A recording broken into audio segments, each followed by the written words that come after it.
Chapitre 1.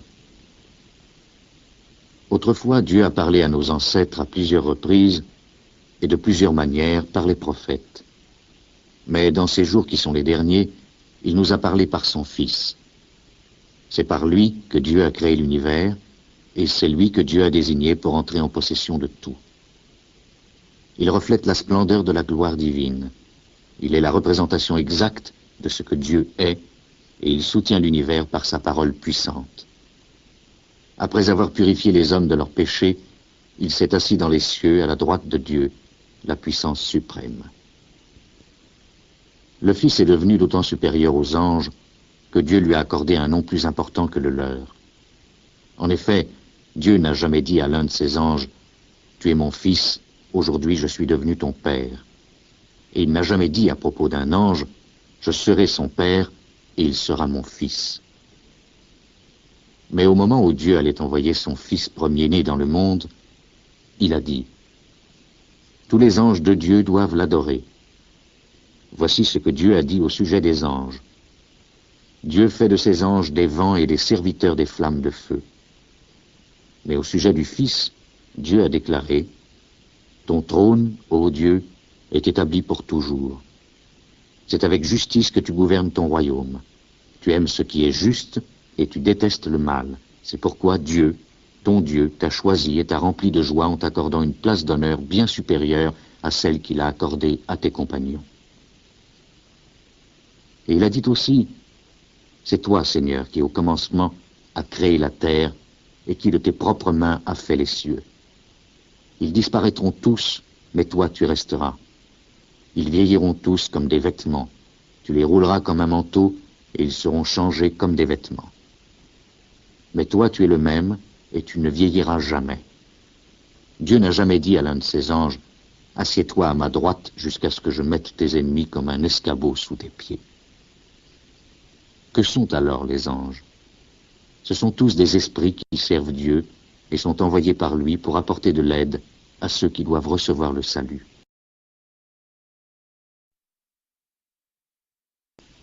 Chapitre 2. C'est pourquoi nous devons nous attacher d'autant plus fermement aux vérités que nous avons entendues, afin de ne pas être entraînés à notre perte. Le message que les anges ont apporté a prouvé sa valeur, et tout homme qui n'en a pas tenu compte ou lui a désobéi a reçu la punition qu'il méritait. Alors, comment pourrons-nous échapper à la punition si nous négligeons un si grand salut? Le Seigneur lui-même a annoncé ce salut en premier lieu, puis ceux qui l'ont entendu nous ont confirmé sa valeur. En même temps, Dieu a appuyé leur témoignage par des signes, des prodiges et toutes sortes de miracles. Il a également distribué les dons du Saint-Esprit selon sa volonté. En effet, ce n'est pas aux anges que Dieu a accordé le pouvoir sur le monde à venir dont nous parlons. Au contraire, dans un passage de l'Écriture, quelqu'un déclare « Qu'est-ce que l'homme, ô Dieu, pour que tu penses à lui? Qu'est-ce qu'un simple homme pour que tu prennes soin de lui? Tu l'as rendu pour un peu de temps inférieur aux anges, tu lui as donné la gloire et l'honneur comme à un roi, tu lui as accordé le pouvoir sur toutes choses. » Quand il est dit que Dieu a accordé à l'homme le pouvoir sur toutes choses, cela signifie qu'il lui a tout soumis, sans exception. Cependant, nous ne voyons pas que l'homme ait actuellement le pouvoir sur toutes choses, mais nous constatons ceci. Jésus a été rendu pour un peu de temps inférieur aux anges, afin que, par la grâce de Dieu, il meure pour tous les hommes. Et nous le voyons maintenant couronné de gloire et d'honneur à cause de la mort qu'il a soufferte. En effet, il convenait que Dieu, qui crée et maintient toutes choses, rende Jésus parfait au travers de la souffrance, afin d'amener beaucoup de fils à participer à sa gloire. Car Jésus est celui qui les conduit au salut. Jésus qui purifie les hommes de leurs péchés, et ceux qui sont purifiés, ont tous le même Père. C'est pourquoi Jésus n'a pas honte de les appeler ses frères. Il déclare en effet, « Ô Dieu, je parlerai de toi à mes frères, je chanterai tes louanges devant toute l'assemblée. » Et il dit aussi, « Je mettrai ma confiance en Dieu. » Et encore, « Me voici avec les enfants que Dieu m'a donnés. » Puisque les enfants, comme il les appelle, sont de chair et de sang, Jésus lui-même est devenu comme eux et a participé à leur nature humaine. Il l'a fait afin de détruire par sa mort le diable qui détient la puissance de la mort, et de délivrer ainsi ceux qui étaient comme des esclaves durant toute leur vie à cause de leur peur de la mort. Car ce n'est certes pas aux anges qu'il vient en aide, mais, comme le déclare l'Écriture, il vient en aide aux descendants d'Abraham. C'est pourquoi il devait devenir en tout semblable à ses frères, afin d'être leur grand prêtre fidèle et plein de bonté dans son service devant Dieu, pour que les péchés du peuple soient pardonnés. Et maintenant, il peut venir en aide à ceux qui sont tentés, parce qu'il a été tenté lui-même, et qu'il a souffert.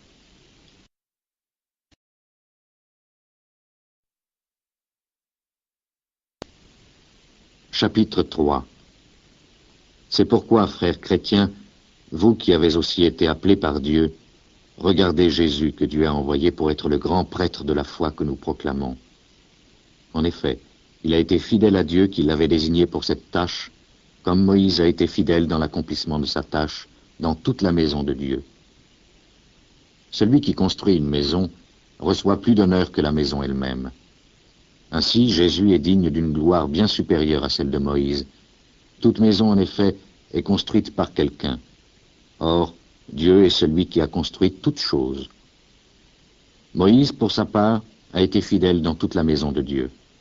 Ce fut un serviteur chargé de parler de ce que Dieu allait dire.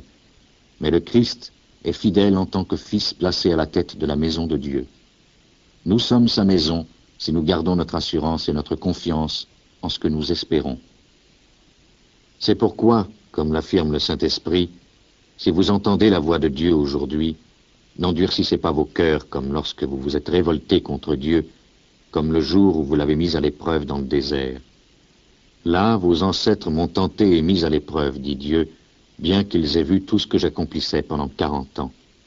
C'est pourquoi je me suis mis en colère contre ces gens. Et j'ai dit, ils se trompent toujours dans leur façon de penser, ils n'ont jamais connu mes chemins. Je me suis mis en colère et j'ai fait ce serment, ils n'entreront jamais là où l'on se repose avec moi. Frères, prenez garde que personne parmi vous n'ait un cœur si mauvais et incrédule qu'il se détourne du Dieu vivant. Au contraire, encouragez-vous les uns les autres chaque jour, aussi longtemps que l'aujourd'hui de l'Écriture s'applique à nous, afin qu'aucun de vous ne se laisse tromper par le péché et n'endurcisse son cœur. En effet, nous sommes les compagnons du Christ si nous gardons fermement jusqu'à la fin la confiance que nous avons eue au commencement. Voici ce que l'Écriture déclare. Si vous entendez la voix de Dieu aujourd'hui, n'endurcissez pas vos cœurs comme lorsque vous vous êtes révoltés contre Dieu. Qui sont ceux qui ont entendu la voix de Dieu et se sont révoltés contre lui? Ce sont tous ceux que Moïse a conduits hors d'Égypte. Contre qui Dieu a-t-il été en colère pendant 40 ans? Contre ceux qui avaient péché et qui tombèrent morts dans le désert. Quand Dieu a fait ce serment, ils n'entreront jamais là où l'on se repose avec moi. De qui parlait-il? Il parlait de ceux qui s'étaient révoltés. Nous voyons en effet qu'ils n'ont pas pu entrer dans ce repos parce qu'ils n'avaient pas cru.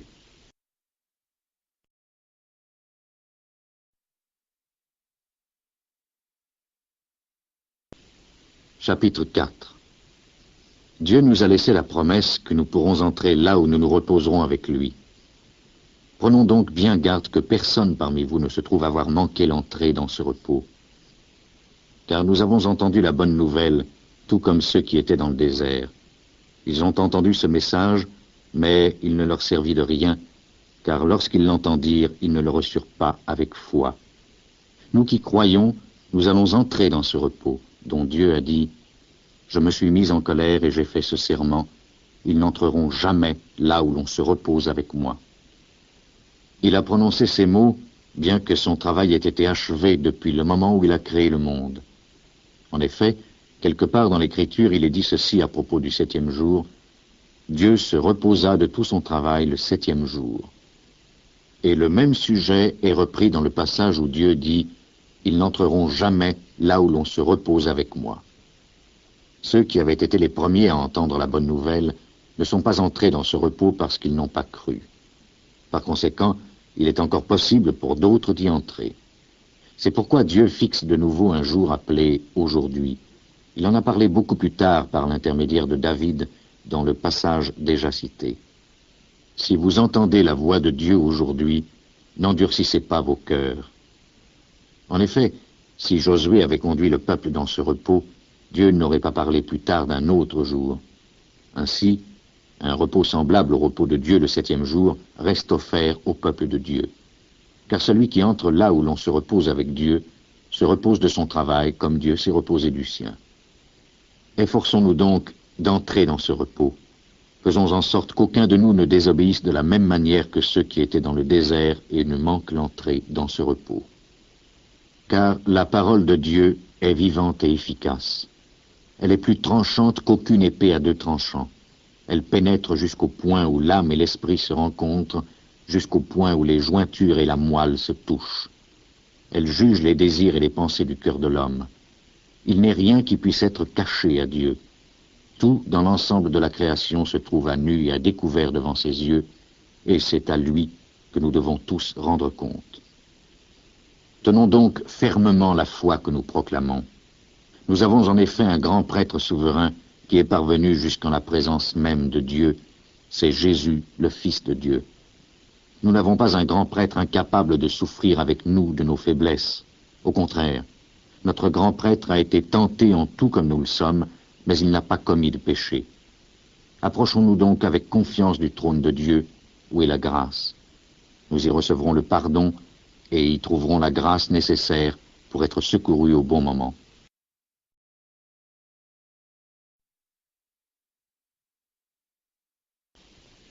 Chapitre 5.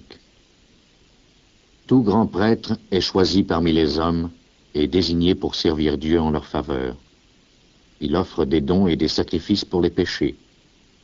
Comme il est lui-même exposé à bien des faiblesses, il peut montrer de la compréhension à l'égard des ignorants et de ceux qui commettent des erreurs. Et parce qu'il est faible lui-même, il doit offrir des sacrifices non seulement pour les péchés du peuple, mais aussi pour ses propres péchés. Personne ne peut s'attribuer l'honneur d'être grand prêtre. On le devient seulement par appel de Dieu, comme ce fut le cas pour Aaron. De même, le Christ ne s'est pas accordé lui-même l'honneur d'être grand prêtre. Au contraire, c'est Dieu qui lui a déclaré « Tu es mon fils, aujourd'hui je suis devenu ton père ». Et ailleurs, il a dit aussi « Tu seras prêtre pour toujours dans l'ordre de Melchizedek ». Durant sa vie terrestre, Jésus adressa des prières et des supplications accompagnées de grands cris et de larmes à Dieu qui pouvait le sauver de la mort. Et Dieu l'écouta à cause de sa soumission.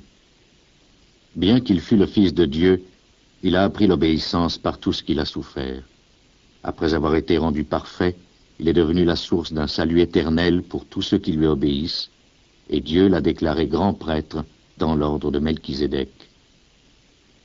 Nous avons beaucoup à dire sur ce sujet, mais il est difficile de vous donner des explications car vous êtes bien lents à comprendre. Il s'est passé suffisamment de temps pour que vous deveniez des maîtres, et pourtant vous avez encore besoin qu'on vous enseigne les premiers éléments du message de Dieu. Au lieu de manger de la nourriture solide, vous avez encore besoin de boire du lait. Celui qui se nourrit de lait n'est qu'un enfant. Il n'a pas d'expérience au sujet de ce qui est juste ou faux. Par contre, la nourriture solide est destinée aux adultes, qui, par la pratique, ont habitué leur sens à distinguer le bien du mal.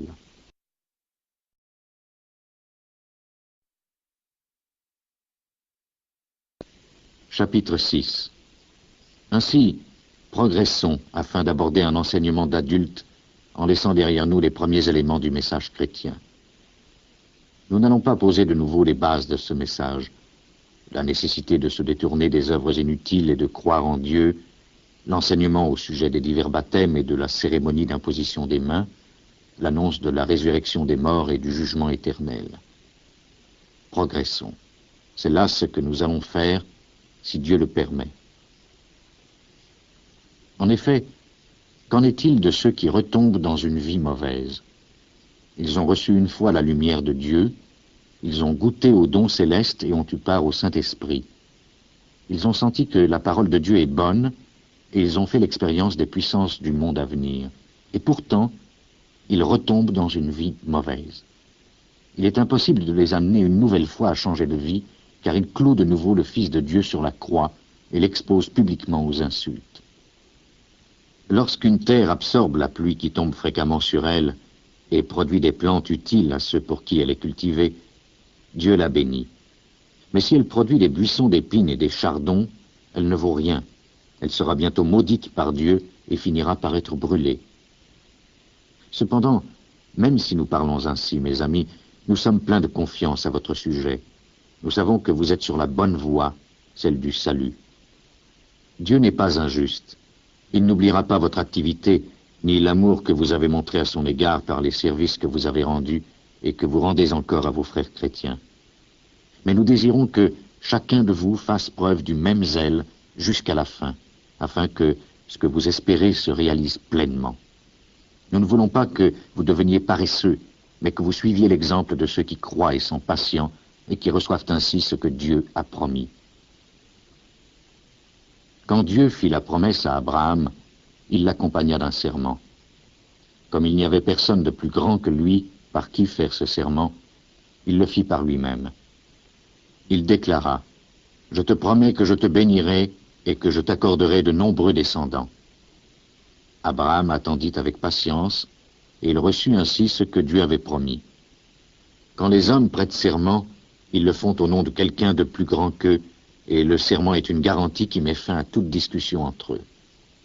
Or, Dieu a voulu montrer clairement à ceux qui devaient recevoir les biens promis qu'il ne modifierait jamais sa décision.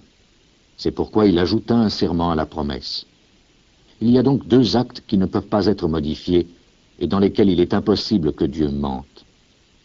Ainsi, nous qui avons trouvé un refuge en lui, nous sommes grandement encouragés à saisir avec fermeté l'espérance qui nous est proposée. Cette espérance est pour nous comme l'encre de notre âme.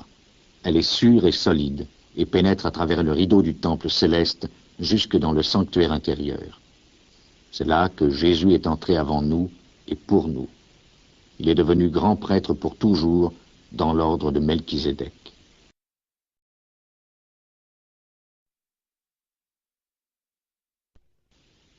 Chapitre 7. Ce Melchisédek était roi de Salem et prêtre du Dieu Très-Haut. Lorsqu'Abraham revenait de la bataille où il avait vaincu les rois, Melchisédek se rendit à sa rencontre et le bénit. Abraham lui donna la 10e partie de tout ce qu'il avait. Le nom de Melchisédek, tout d'abord, signifie roi de justice. De plus, il était roi de Salem, ce qui veut dire roi de paix. On ne connaît à Melchisédek ni père ni mère, ni aucun ancêtre. On ne parle nulle part de sa naissance ou de sa mort. Il est semblable au Fils de Dieu, il demeure prêtre pour toujours. Remarquez comme il est grand. Abraham, le patriarche, lui donna la 10e partie de tout ce qu'il avait gagné dans la bataille. Ceux des descendants de Lévi qui sont prêtres ont l'ordre, selon la loi, de demander la 10e partie de tout au peuple d'Israël. Autrement dit, ils la demandent à leurs propres compatriotes, qui pourtant sont eux aussi des descendants d'Abraham. Melchisédek n'était pas un descendant de Lévi, mais il obtint d'Abraham le 10e de ce qu'il avait. De plus, il bénit celui qui avait reçu les promesses de Dieu.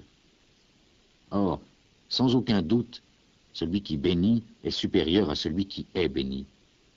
Dans le cas des prêtres, la 10e partie de ce que l'on possède est reçue par des hommes qui meurent. Mais dans le cas de Melchisédek, cette part fut reçue par quelqu'un qui vit, comme l'affirme l'Écriture. Enfin, et pour ainsi dire, quand Abraham paya le 10e de ses biens, Lévi, dont les descendants sont ceux qui reçoivent le 10e, le paya aussi. Car bien que Lévi ne fût pas encore né, il était en quelque sorte dans le corps de son ancêtre Abraham quand Melchisédek vint à sa rencontre. La prêtrise lévitique était à la base de la loi donnée au peuple d'Israël. Or, si les prêtres lévitiques avaient accompli une œuvre parfaite, il n'aurait pas été nécessaire qu'apparaisse un prêtre d'une autre sorte, un prêtre dans l'ordre de Melchisédek et non plus dans l'ordre d'Aaron. Car lorsque la prêtrise est changée, il faut aussi qu'il y ait un changement de loi. Et notre Seigneur, auquel ces paroles se rapportent, appartenait à une autre tribu dont aucun membre n'a jamais effectué le service de prêtre à l'autel. Il est bien connu qu'il appartenait de naissance à la tribu de Juda, et Moïse n'a rien dit de cette tribu quand il a parlé des prêtres. Voici un fait qui rend tout cela encore plus clair.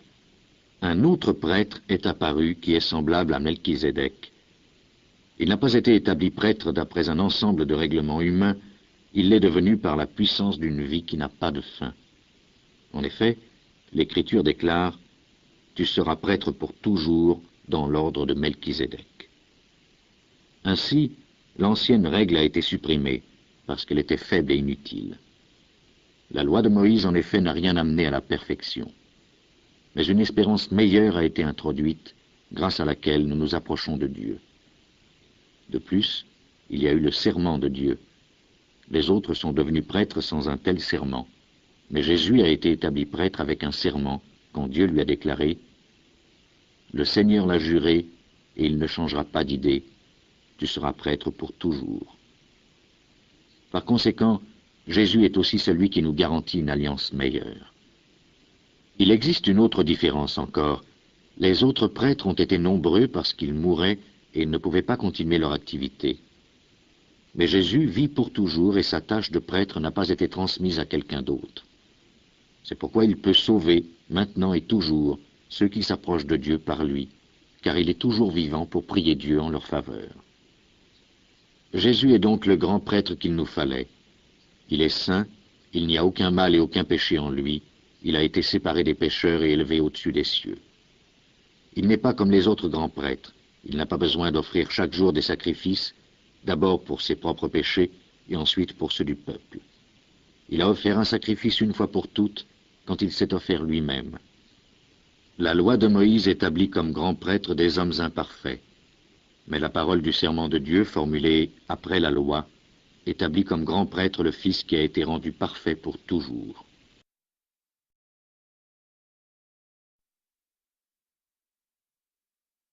Chapitre 8. Voici le point le plus important de ce que nous sommes en train de dire. C'est bien un tel grand prêtre que nous avons, et il s'est assis dans les cieux à la droite du trône de Dieu, la puissance suprême. Il accomplit le service de grand prêtre dans le sanctuaire, c'est-à-dire dans la tente véritable dressée par le Seigneur, et non par un homme. Tout grand prêtre est établi pour offrir des dons et des sacrifices. Il faut donc que notre grand prêtre ait aussi quelque chose à offrir. S'il était sur la terre, il ne serait pas même prêtre, puisqu'il y a des prêtres qui offrent les dons conformément à la loi juive. Le service que ces prêtres accomplissent n'est qu'une copie et qu'une ombre de ce qui se trouve dans le ciel. Cela correspond à ce qui s'est passé pour Moïse.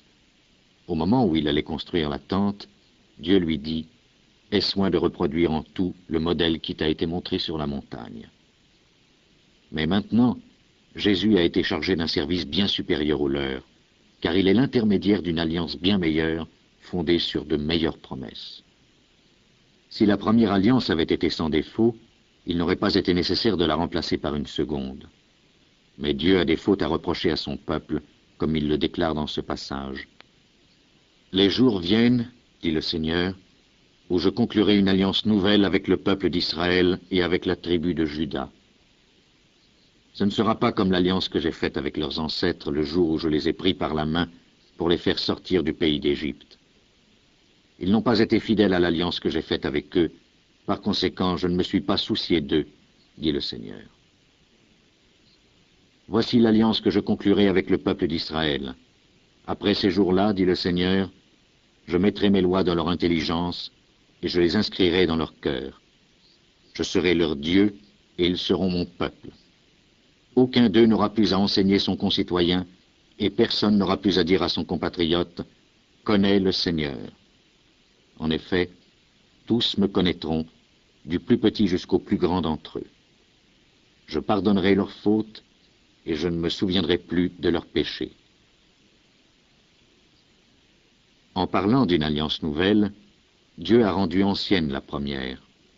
Or, ce qui devient ancien et qui vieillit est près de disparaître.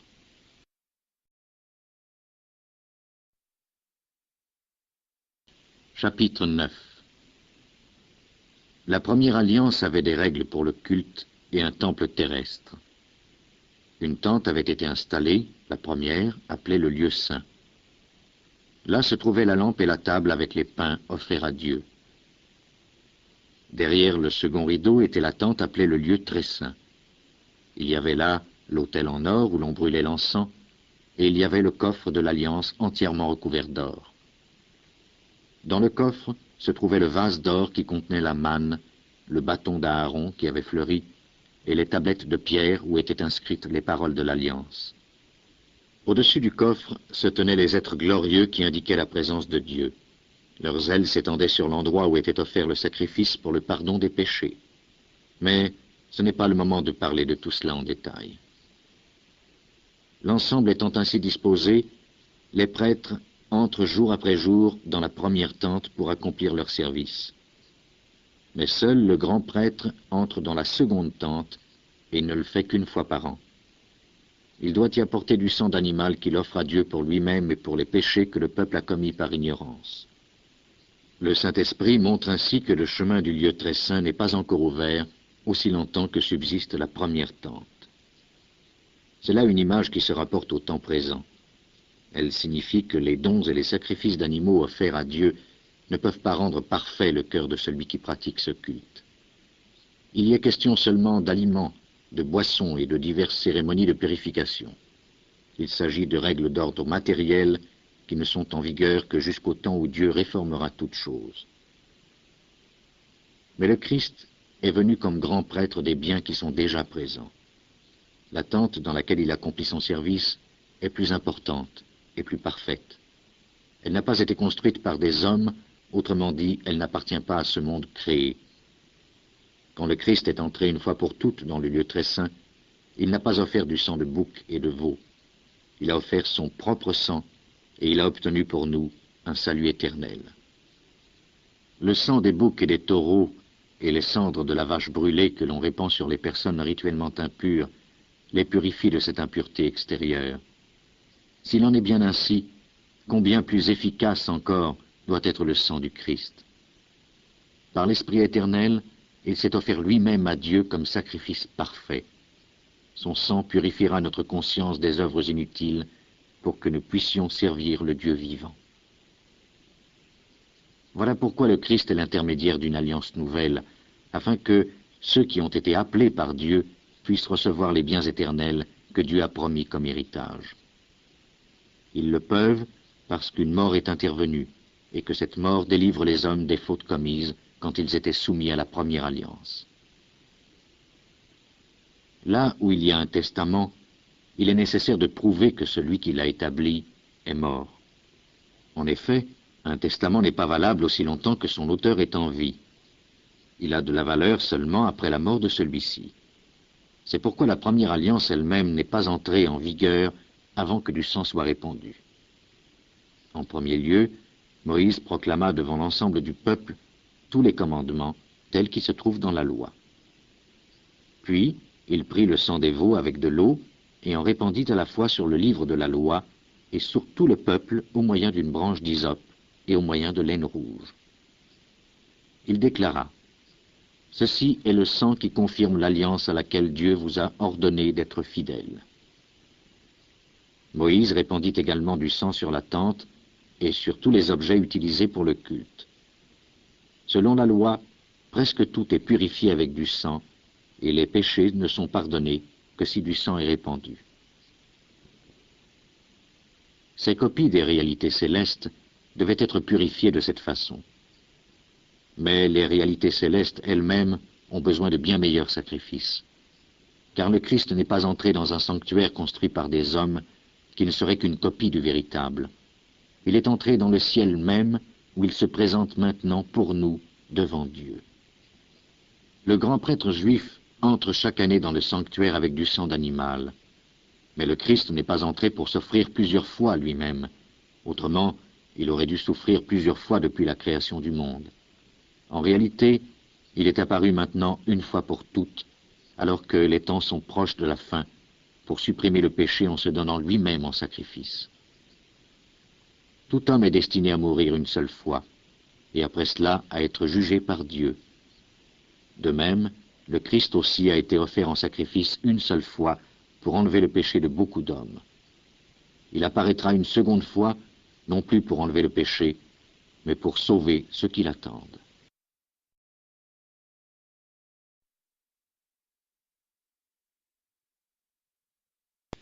Chapitre 10. La loi juive n'est pas la représentation exacte des réalités. Elle n'est que l'ombre des biens à venir. Elle est tout à fait incapable de rendre parfaits ceux qui s'approchent de Dieu. Comment le pourrait-elle avec ses sacrifices, toujours les mêmes, que l'on offre année après année, indéfiniment? Si ceux qui rendent un tel culte à Dieu avaient été une bonne fois purifiés de leurs péchés, ils ne se sentiraient plus coupables d'aucun péché, et l'on cesserait d'offrir tout sacrifice. En réalité, ces sacrifices servent à rappeler aux gens leurs péchés année après année, car le sang des taureaux et des boucs ne pourra jamais enlever les péchés. C'est pourquoi, au moment où il allait entrer dans le monde, le Christ dit à Dieu, « Tu ne veux ni sacrifice, ni offrande, mais tu m'as formé un corps. Tu ne prends plaisir ni à l'offrande d'animaux brûlés sur l'autel, ni à des sacrifices destinés à enlever les péchés. Alors j'ai dit, me voici, ô Dieu, je viens pour faire ce que tu veux, conformément à ce qui est écrit à mon sujet dans le livre de la loi. » Il déclare tout d'abord, « Tu ne veux ni sacrifice, ni offrande, ni animaux brûlés sur l'autel, ni sacrifice destiné à enlever les péchés, et tu n'y prends pas plaisir. » Pourtant, ces sacrifices sont offerts conformément à la loi. Puis il ajoute, « Me voici, ô Dieu, je viens pour faire ce que tu veux. » Ainsi, Dieu supprime tous les anciens sacrifices et les remplace par le sacrifice du Christ. Parce que Jésus-Christ a accompli ce que Dieu voulait, nous sommes purifiés du péché par l'offrande qu'il a faite de son propre corps, une fois pour toutes. Tout prêtre se tient chaque jour debout pour accomplir son service. Il offre souvent les mêmes sacrifices qui ne peuvent cependant jamais enlever les péchés. Le Christ, par contre, a offert un seul sacrifice pour les péchés, un sacrifice dont l'effet dure toujours, puis il s'est assis à la droite de Dieu. Maintenant, c'est là qu'il attend que Dieu mette ses ennemis comme un escabeau sous ses pieds. Ainsi, par une seule offrande, il a rendu parfait pour toujours ceux qui sont purifiés du péché. Le Saint-Esprit nous l'affirme également. En effet, il déclare tout d'abord, « Voici l'alliance que je conclurai avec eux après ces jours-là, dit le Seigneur. Je mettrai mes lois dans leur cœur et je les inscrirai dans leur intelligence. » Puis il ajoute, « Je ne me souviendrai plus de leurs péchés et de leurs fautes. » Or, quand les péchés ont été pardonnés, il n'est plus nécessaire de présenter une offrande destinée à les enlever. Ainsi, frères, nous avons la liberté d'entrer dans le lieu très saint grâce à la mort de Jésus. Il nous a ouvert un chemin nouveau et vivant au travers du voile, c'est-à-dire au travers de son propre corps. Nous avons un grand prêtre placé à la tête de la maison de Dieu. Approchons-nous donc de Dieu avec un cœur sincère et une foi pleine d'assurance, le cœur purifié de tout ce qui donne mauvaise conscience et le corps lavé au moyen d'une eau pure. Gardons fermement l'espérance que nous proclamons, car nous pouvons être certains que Dieu tiendra ses promesses. Veillons les uns sur les autres pour nous encourager à mieux aimer et à faire des œuvres bonnes. Ne cessons pas d'assister à nos assemblées. Ne soyons pas comme certains qui ont pris l'habitude de ne plus y venir. Au contraire, encourageons-nous les uns les autres, et cela d'autant plus que vous voyez approcher le jour du Seigneur. Car, si nous continuons volontairement à pécher après avoir appris à connaître la vérité, il n'y a plus de sacrifice qui puisse enlever les péchés. Il ne nous reste plus qu'à avoir peur en attendant ce qui arrivera, c'est-à-dire le jugement et le feu ardent qui détruira les ennemis de Dieu. Tout homme qui désobéit à la loi de Moïse est mis à mort sans pitié s'il est reconnu coupable d'après le témoignage de 2 ou 3 témoins. Qu'en sera-t-il alors de celui qui méprise le Fils de Dieu, celui qui considère comme une chose sans valeur le sang de l'alliance de Dieu par lequel il a été purifié et qui insulte l'esprit de la grâce? Vous pouvez bien penser à quel point la punition qu'il méritera sera pire. Car nous connaissons celui qui a déclaré « C'est moi qui tirerai vengeance, c'est moi qui paierai en retour », et qui a dit aussi « Le Seigneur jugera son peuple ». Il est terrible de tomber dans les mains du Dieu vivant. Rappelez-vous ce que vous avez vécu dans le passé. En ces jours-là, après avoir reçu la lumière de Dieu, vous avez eu beaucoup à souffrir et vous avez tenu bon dans cette lutte. Tantôt vous étiez insultés et maltraités publiquement, tantôt vous étiez prêts à soutenir ceux que l'on traitait ainsi. Vous avez pris part à la souffrance des prisonniers, et quand on a saisi vos biens, vous avez accepté avec joie de les perdre, car vous saviez que vous possédiez une richesse meilleure et qui dure toujours. Ne perdez donc pas votre assurance, une grande récompense lui est réservée. Vous avez besoin de patience afin d'accomplir ce que Dieu veut et d'obtenir ce qu'il promet. En effet, comme le déclare l'Écriture, « Encore un peu de temps, très peu même, et celui qui doit venir viendra, il ne tardera pas. Cependant, celui qui est juste à mes yeux vivra par la foi, mais s'il retourne en arrière, je ne prendrai pas plaisir en lui. » Nous ne sommes pas de ceux qui retournent en arrière et se perdent. Nous avons la foi et nous sommes sur la voie du salut.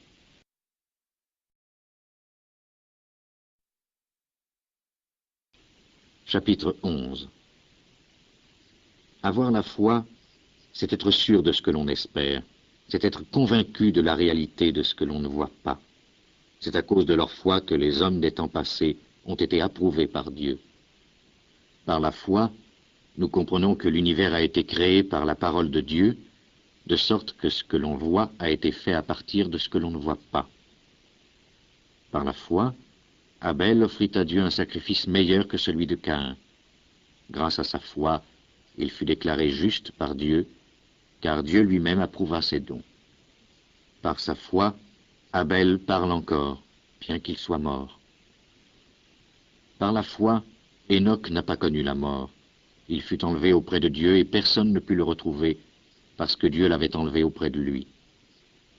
L'Écriture déclare qu'avant d'être enlevé, Enoch avait plu à Dieu. Or, personne ne peut plaire à Dieu sans la foi. En effet, celui qui s'approche de Dieu doit croire que Dieu existe et qu'il récompense ceux qui le cherchent. Par la foi, Noé écouta les avertissements de Dieu au sujet de ce qui allait se passer et qu'il ne pouvait pas encore voir. Il obéit à Dieu et construisit une arche dans laquelle sa famille et lui furent sauvés. Ainsi, il condamna le monde et obtint, au moyen de la foi, que Dieu le considère comme juste. Par la foi, Abraham obéit quand Dieu l'appela. Il partit pour un pays que Dieu allait lui donner comme un héritage. Il quitta son propre pays sans savoir où il allait.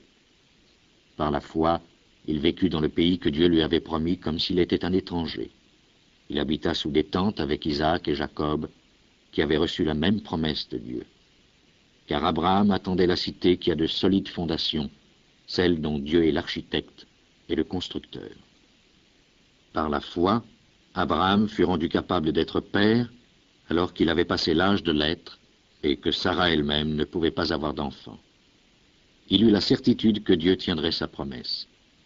C'est ainsi qu'à partir de ce seul homme, qui était pourtant déjà comme mort, naquirent des descendants aussi nombreux que les étoiles du ciel et que les innombrables grains de sable du bord de la mer. C'est dans la foi que tous ces hommes sont morts. Ils n'ont pas reçu les biens que Dieu avait promis, mais ils les ont vus et salués de loin, et ils ont déclaré qu'ils étaient des étrangers et des exilés sur la terre. Ceux qui parlent ainsi montrent clairement qu'ils cherchent une patrie. S'ils s'étaient mis à regretter le pays qu'ils avaient quitté, ils auraient eu l'occasion d'y retourner. En réalité, ils désiraient une patrie meilleure, c'est-à-dire la patrie céleste. C'est pourquoi Dieu n'a pas honte d'être appelé leur Dieu, car il leur a préparé une cité. Par la foi, Abraham offrit Isaac en sacrifice lorsque Dieu le mit à l'épreuve. C'est à lui, Abraham, que Dieu avait fait la promesse, et pourtant il se montra prêt à offrir son fils unique en sacrifice. Dieu lui avait dit, « C'est par Isaac que tu auras des descendants. » Abraham estima que Dieu avait le pouvoir de ramener Isaac de la mort à la vie. Et Abraham reçut à nouveau Isaac, qui lui fut, pour ainsi dire, ramené d'entre les morts. Par la foi, Isaac donna à Jacob et à Ésaü une bénédiction qui se rapportait à leur avenir. Par la foi, Jacob bénit chacun des fils de Joseph peu avant de mourir. Il s'appuya sur le haut de son bâton et adora Dieu. Par la foi, Joseph, à la fin de sa vie, parla du moment où les Israélites sortiraient d'Égypte et indiqua ce que l'on devait faire de ses ossements. Par la foi, les parents de Moïse le tinrent caché pendant 3 mois après sa naissance. Ils virent que c'était un bel enfant et ils n'eurent pas peur de désobéir à l'ordre du roi. Par la foi, Moïse, devenu grand, refusa d'être appelé fils de la fille de Pharaon. Il préféra être maltraité avec le peuple de Dieu que de jouir du péché pendant quelque temps. Il estima que subir le mépris comme le Messie avait beaucoup plus de valeur que les trésors de l'Égypte, car il avait les yeux fixés sur la récompense future. Par la foi, Moïse quitta l'Égypte sans avoir peur de la colère du roi. Il demeura ferme, comme s'il voyait le Dieu invisible. Par la foi, il institua la Pâque et ordonna de répandre du sang sur les portes, afin que l'ange de la mort ne tue pas les fils premiers-nés des Israélites. Par la foi, les Israélites traversèrent la mer Rouge comme si c'était une terre sèche. Mais lorsque les Égyptiens essayèrent d'en faire autant, ils furent noyés. Par la foi, les murs de Jéricho tombèrent après que les Israélites en eurent fait le tour pendant 7 jours. Par la foi, Rahab, la prostituée, ne mourut pas avec ceux qui avaient désobéi à Dieu, parce qu'elle avait accueilli les espions avec bienveillance. Que dirais-je encore? Le temps me manquerait pour parler de Gédéon, de Barak, de Samson, de Jephthé, de David, de Samuel et des prophètes. Grâce à la foi, ils conquirent des pays, firent ce qui est juste et obtinrent ce que Dieu avait promis. Ils fermèrent la gueule des lions, éteignirent des feux violents, évitèrent d'être tués par l'épée. Ils étaient faibles et devinrent forts. Ils furent redoutables à la guerre et vainquirent des armées étrangères. Par la foi, des femmes virent leurs morts ramenés à la vie pour leur être rendus. D'autres ont été torturés à mort. Ils refusèrent la délivrance afin d'être ramenés de la mort à une vie meilleure. D'autres encore subirent des moqueries et des coups de fouet. Certains furent liés de chaînes et jetés en prison. Certains furent tués à coups de pierre, d'autres sciés en deux ou mis à mort par l'épée. Ils allaient d'un endroit à l'autre vêtus de peaux de mouton ou de chèvre, pauvres, persécutés et maltraités. Le monde n'était pas digne de ces hommes-là. Ils erraient dans les déserts et les montagnes, ils vivaient dans les cavernes et les trous de la terre. Tous ces hommes ont été approuvés par Dieu à cause de leur foi. Pourtant, ils n'ont pas reçu ce que Dieu avait promis. En effet, comme Dieu avait prévu mieux encore pour nous, il n'a pas voulu qu'ils soient rendus parfaits autrement qu'avec nous.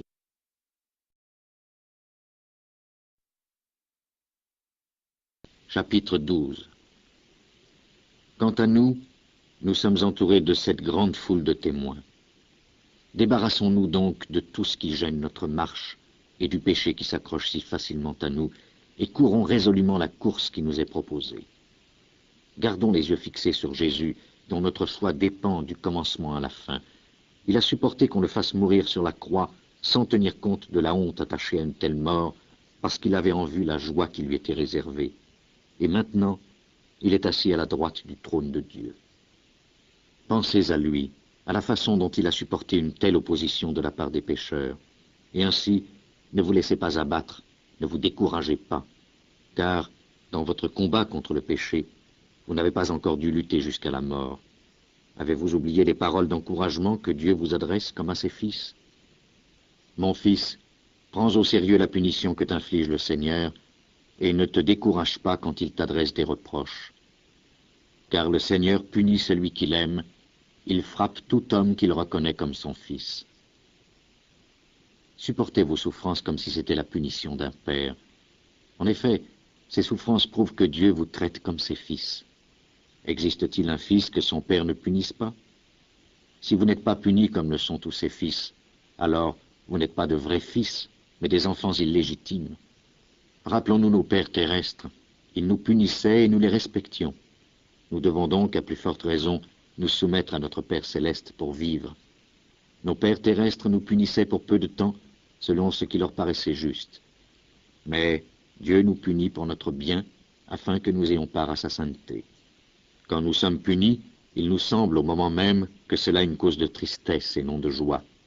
Mais plus tard, ceux qui ont été formés par cette punition bénéficient de l'effet qu'elle produit, la paix associée à une vie juste. Relevez donc vos mains fatiguées, fortifiez vos genoux affaiblis, continuez à marcher sur des sentiers bien droits, afin que le pied boiteux ne se démette pas, mais qu'il guérisse plutôt. Efforcez-vous d'être en paix avec tout le monde et de mener une vie sainte, car sans une vie sainte, personne ne pourra voir le Seigneur. Prenez garde que personne ne se détourne de la grâce de Dieu. Prenez garde que personne ne devienne comme une plante amère qui pousse et fait du mal à beaucoup de gens par son poison. Prenez garde que personne ne soit immoral ou dépourvu de respect à l'égard des choses sacrées, comme Ésaü, qui pour un seul repas vendit son droit de fils aîné. Plus tard, vous le savez, il voulut recevoir la bénédiction de son père, mais il fut repoussé, car il ne trouva aucun moyen de changer ce qu'il avait fait, bien qu'il l'ait cherché en pleurant. Vous ne vous êtes pas approché, comme le peuple d'Israël, d'une montagne qui pourrait être touchée, le mont Sinaï, avec son feu ardent, l'obscurité et les ténèbres, l'orage, le bruit d'une trompette et le son d'une voix. Quand les Israélites entendirent cette voix, ils demandèrent qu'on ne leur adresse pas un mot de plus, car ils ne pouvaient pas supporter cet ordre. Tout être qui touchera la montagne, même si c'est un animal, devra être tué à coups de pierre. Le spectacle était si terrible que Moïse dit « Je tremble, tellement je suis effrayé ». Mais vous vous êtes approchés de la montagne de Sion et de la cité du Dieu vivant, la Jérusalem céleste, avec ses milliers d'anges. Vous vous êtes approchés de l'assemblée joyeuse des fils premiers-nés de Dieu, dont les noms sont écrits dans les cieux. Vous vous êtes approchés de Dieu, le juge de tous les hommes, et des esprits des hommes justes rendus parfaits. Vous vous êtes approchés de Jésus, l'intermédiaire de l'alliance nouvelle, et de son sang répandu qui parle d'une manière plus favorable que celui d'Abel. Prenez donc garde, ne refusez pas d'écouter celui qui vous parle. Ceux qui ont refusé d'écouter celui qui leur donnait sur la terre l'avertissement divin n'ont pas échappé à la punition. À bien plus forte raison, nous ne pourrons pas y échapper si nous nous détournons de celui qui nous parle du haut des cieux. Sa voix ébranla alors la terre, mais maintenant il nous a fait cette promesse. J'ébranlerai encore une fois non seulement la terre, mais aussi le ciel. Les mots « encore une fois » montrent que les choses créées seront ébranlées et disparaîtront, afin que ce qui est inébranlable demeure. Soyons donc reconnaissants puisque nous recevons un royaume inébranlable. Manifestons cette reconnaissance en servant Dieu d'une manière qui lui soit agréable, avec respect et crainte. En effet, notre Dieu est un feu qui détruit.